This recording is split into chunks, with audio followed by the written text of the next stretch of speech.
नमस्कार दोस्तों, मैं ललित सोनी दृष्टि आईएएस की एडिटोरियल एनालिसिस श्रृंखला में आपका स्वागत करता हूं। आज के इस वीडियो में हम लोग बात करने वाले हैं वन नेशन वन इलेक्शन के बारे में, या फिर यूं कहें कि एक राष्ट्र एक चुनाव। ये मुद्दा काफी वक्त से चर्चा में रहा है और अभी रिसेंटली 2023 में, सितंबर 2023 में हमारे पूर्व राष्ट्रपति रामनाथ कोविंद के अंदर में एक हाई लेवल कमेटी भी बनाई गई थी।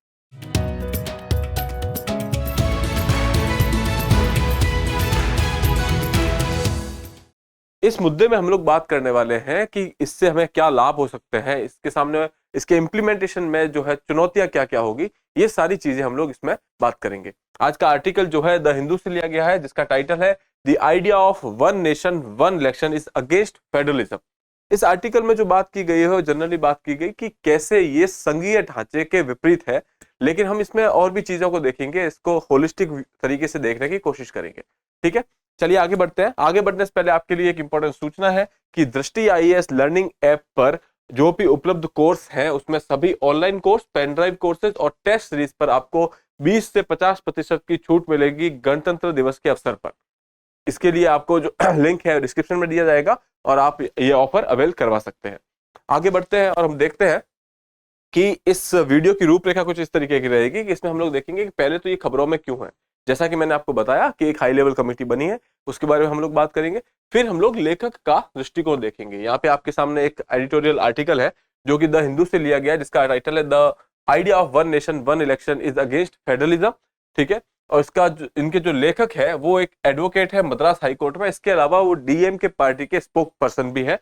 इन्होंने ये आर्टिकल लिखा है, इसको हम लोग ठीक से देखेंगे और हम अपने वीडियो के अंदर इस लेखक के दृष्टिकोण को भी डिस्कस करेंगे। उसके बाद एक देश एक चुनाव से हमें लाभ क्या है वो लाभ देखेंगे। उसके बाद देखेंगे इससे जुड़ी हुई प्रमुख चुनौतियां क्या है, और इसी के संदर्भ में हम लोग देखेंगे कि एसआर बोम्मई जजमेंट जो था, एसआर बोम्मई बनाम यूनियन ऑफ इंडिया या फिर आप कह सकते हैं भारत संघ, ये 1994 का जजमेंट है जो कि सुप्रीम कोर्ट ने दिया था। वो इस संदर्भ में क्या कहता है उसके बारे में बात करेंगे। फिर आर्टिकल को निष्कर्ष की ओर ले जाते हुए एक अभ्यास प्रश्न देखेंगे और फिर इस वीडियो को विराम देंगे। चलिए आगे बढ़ते हैं। तो सबसे पहले देखते हैं कि ये खबरों में क्यों रहा है। जैसा कि मैंने बताया, सितंबर 2023 में केंद्र सरकार ने भारत के पूर्व राष्ट्रपति रामनाथ कोविंद की अध्यक्षता में एक हाई लेवल कमेटी या फिर आप कह सकते हैं हाई लेवल समिति की संरचना की, और जो कि एक राष्ट्र एक चुनाव के मुद्दे पर बात करेगी या इसके बारे में अपनी जो है रिकमेंडेशन भारत सरकार के सामने रखेंगी। ठीक है, हालांकि इस कमेटी का उद्देश्य रहेगा इसको पूरी तरीके से देखना, उसके बाद देखना कि इसको इम्प्लीमेंटेशन कैसे किया जा सकता है। ठीक है, उसके बाद उच्च स्तरीय समिति ने 3 मौकों पर बैठक की है और आम चुनाव कार्यक्रम या फिर जनरल इलेक्शंस के विषय पर विभिन्न राष्ट्रीय और राज्य राजनीतिक दलों से विचार मांगे हैं। इसके अलावा उन्होंने काफी जनता से भी और कुछ जो न्यायविद होते हैं, प्रमुख न्यायविद होते हैं, उनसे कुछ अपने विचार मांगे हैं। और अभी रिसेंटली एक रिपोर्ट आई है जिसमें यह कहा गया है कि इन विचारों में लगभग 81% लोगों ने जो विचार दिए हैं उन्होंने इस मुद्दे का समर्थन किया है। उन्होंने कहा है कि एक देश में एक चुनाव ही होने चाहिए। ठीक है, इस लेख की अगर हम बात करें तो इस लेख में भारत की लोकतांत्रिक व्यवस्था और संघीय ढांचे पर इस मुद्दे के या फिर इस तरीके के स्टेप के क्या संभावित प्रभाव हो सकते हैं उसके बारे में बात की गई है। ठीक है, तो यहाँ पे हमने संभावित प्रभावों के बारे में बात की है और इसके संबंधित जो भी कानूनी और संवैधानिक मुद्दे हैं उनको डिस्कस किया है।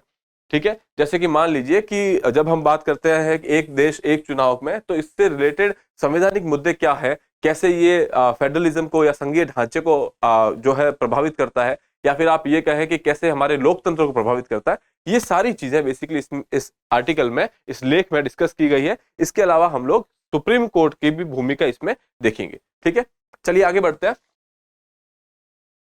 तो ये आर्टिकल आपके सामने, यहाँ पे इंट्रोडक्शन में इसमें लेखक ने यही बताया है कि कैसे एक हाई लेवल कमेटी की संरचना की गई है और उसका काम क्या है। इसके अलावा उसने बताया कि कैसे पब्लिक से, जनता से व्यूज मांगे गए हैं, प्रमुख न्यायविदों से जो है अपने व्यूज मांगे गए हैं इस मुद्दे को लेकर के। और इनका ये कहना है कि 2024 के इलेक्शंस, हालांकि इस कमेटी की रिपोर्ट कब आएगी इसके लिए कोई ऐसी फिक्स टाइमलाइन नहीं दिखाई गई है, लेकिन ये कहा जा रहा है कि 2024 के इलेक्शंस है और उसको लेकर के कि ये चिंता जताई जा सकती है कि क्या पता ये अगर पहले इसके रिजल्ट्स आ जाते हैं या रिकमेंडेशन पहले आ जाते हैं, तो क्या भारत सरकार ये रिकमेंडेशन जो है 2024 के इलेक्शंस में लागू करेगी कि नहीं करेगी।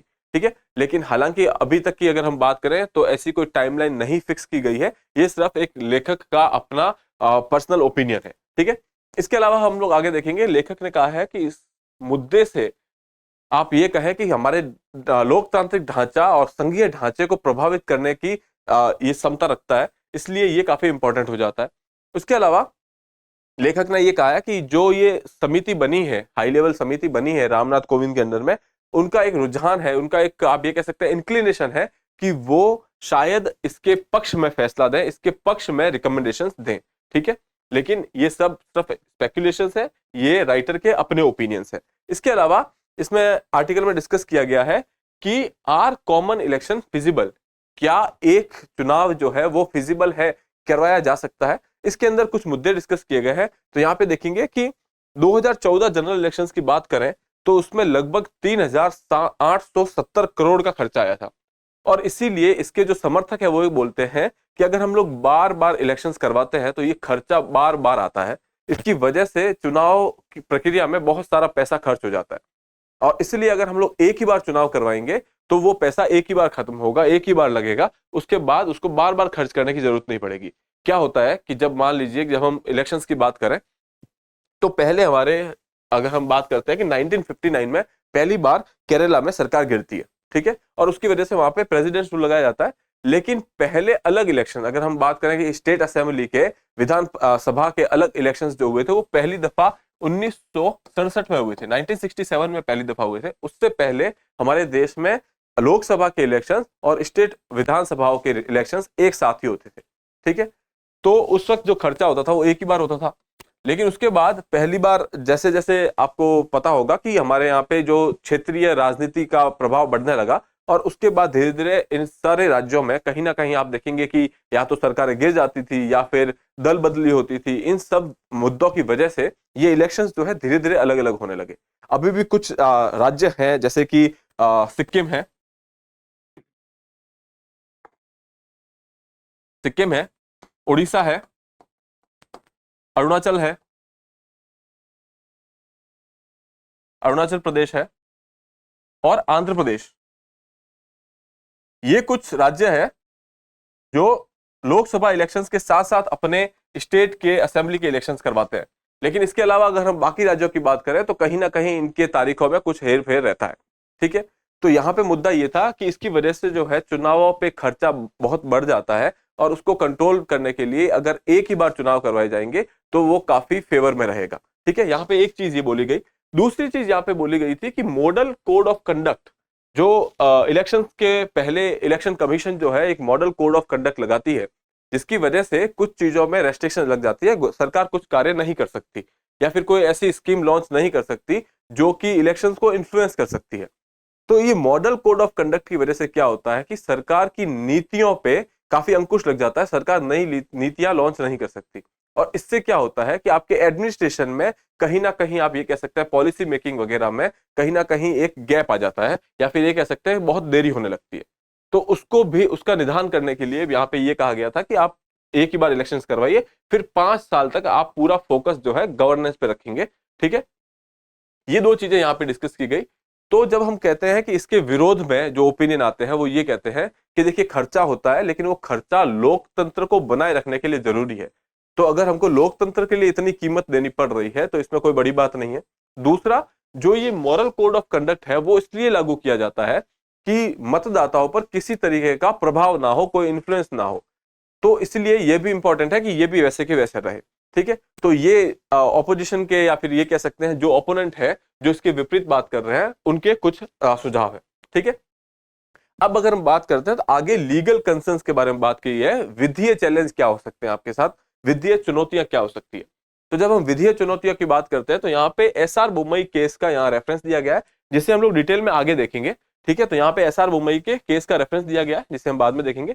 इसके अलावा एक और मुद्दा यहाँ डिस्कस किया गया है लैंग्वेज को लेकर के, भाषा को लेकर के। ये हाई लेवल कमेटी की अपनी एक वेबसाइट है, और उस वेबसाइट में आपसे कुछ रुझान मांगे गए हैं, पब्लिक ओपिनियन मांगा गया है, आपके व्यूज मांगे गए हैं।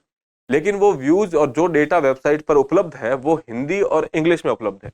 तो यहाँ पे लेखक का कहना है कि यहाँ आपने अपने आप में एक डिस्क्रिमिनेशन किया है भाषा के आधार पर। अब जब हम हिंदी और इंग्लिश की बात करते हैं तो हमारी 22 शेड्यूल्ड लैंग्वेज में से केवल एक लैंग्वेज है जो वेबसाइट पर अवेलेबल है।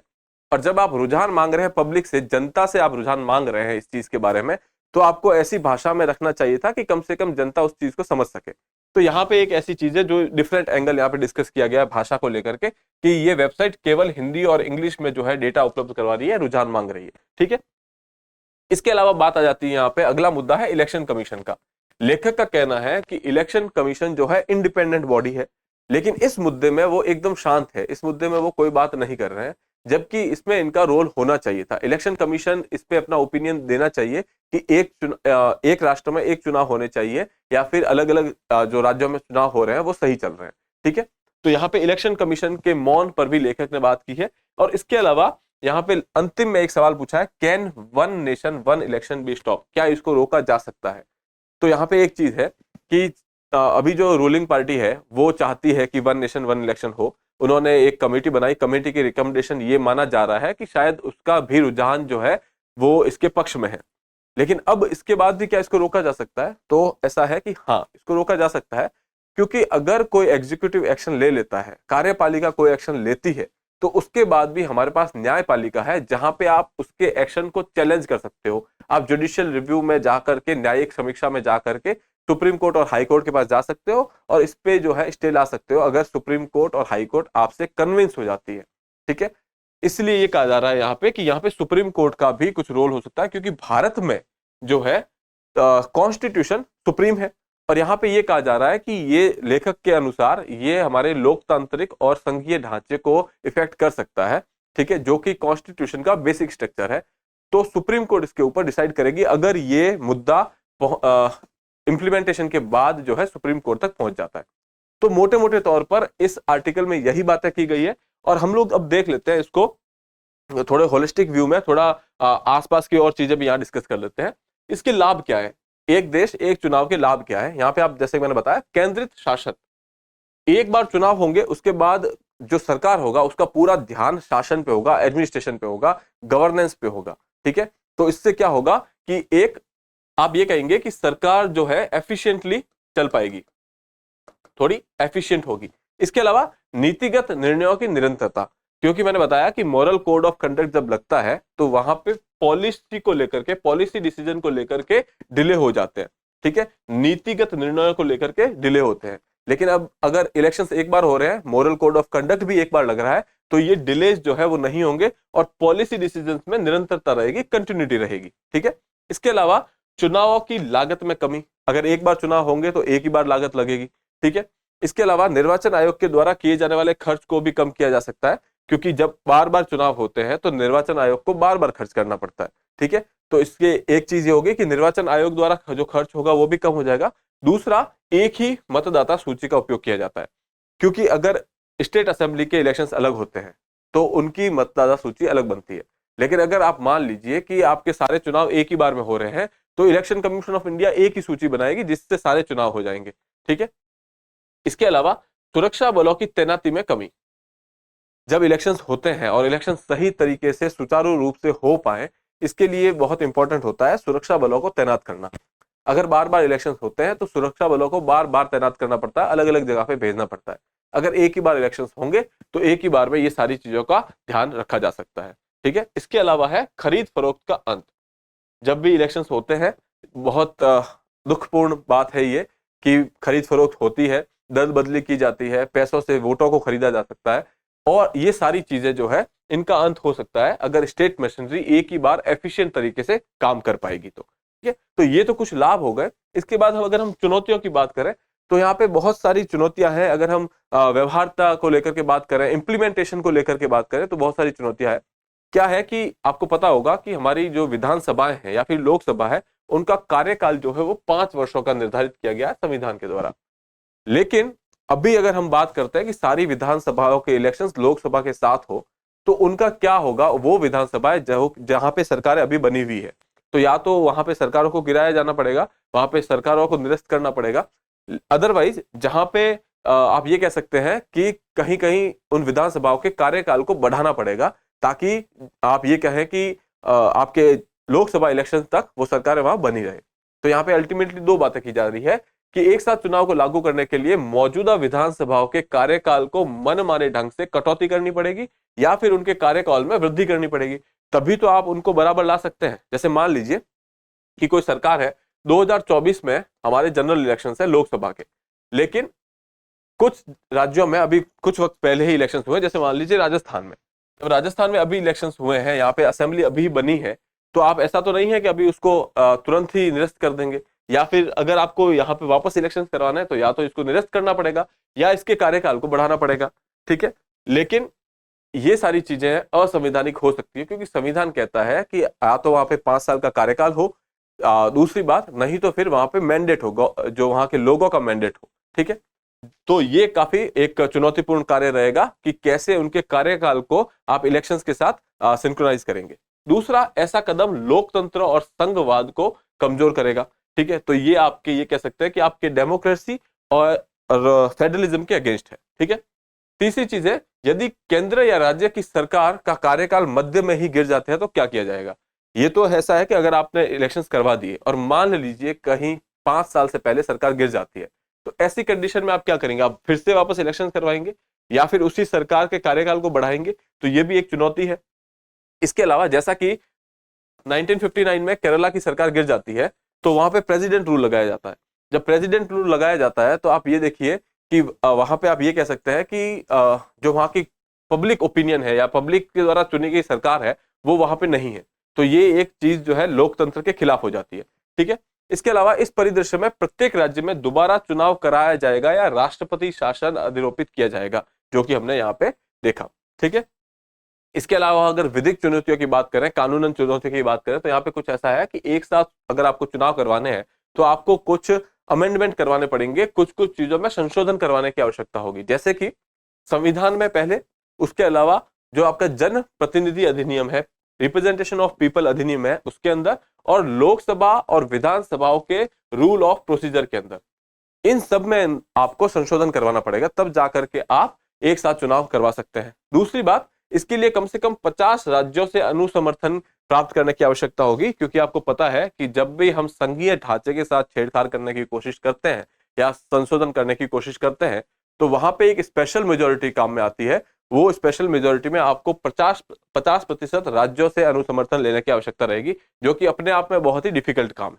ठीक है, इसके अलावा लॉजिस्टिक संबंधित चुनौतियां, जब आप इतने बड़े लेवल पे इलेक्शंस एक साथ करवाएंगे तो आप देखेंगे कि आपको ईवीएम की जरूरत पड़ेगी, आपको ये कहें कि मैन पावर की जरूरत पड़ेगी, मतलब वहां पे जो सुरक्षा कर्मी वगैरह होंगे उनकी जरूरत पड़ेगी, इलेक्शन करवाने के लिए भी आपको लोगों की जरूरत पड़ेगी, ये सारी चीजें रहेगी। इसके अलावा इंफ्रास्ट्रक्चर की जरूरत रहेगी, एक साथ इलेक्शंस करवाने के लिए आपको पूरा इंफ्रा चाहिए, आपको जो सैनिकों की डिप्लॉयमेंट करनी है, सैनिकों को तैनात करना है, उसके लिए भी आपको इंफ्रा की जरूरत होगी।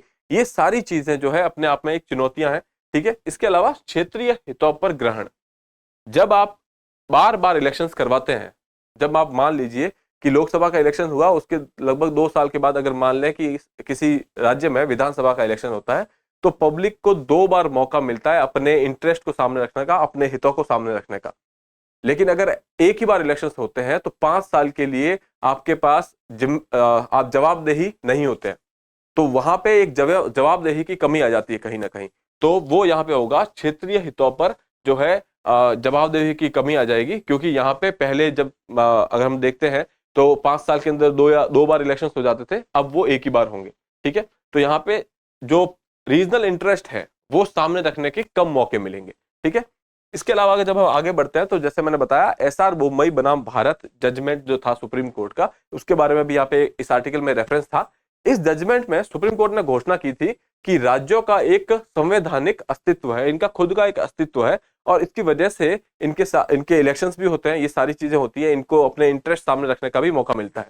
ठीक है, अब एक आम चुनाव प्रक्रिया शुरू करने के लिए राज्य विधानमंडलों की मौजूदा अवधि में बदलाव की आवश्यकता होगी, जो संभावित रूप से संविधान और सुप्रीम कोर्ट के दृष्टिकोण का उल्लंघन होगा। क्योंकि यहाँ पे जब हम बताएं कि ये जो विधानमंडल है, सभाएं हैं, इनके अंदर आपको इनके कार्यकाल में कुछ कमी या फिर आप ये बढ़ोतरी करनी पड़ेगी।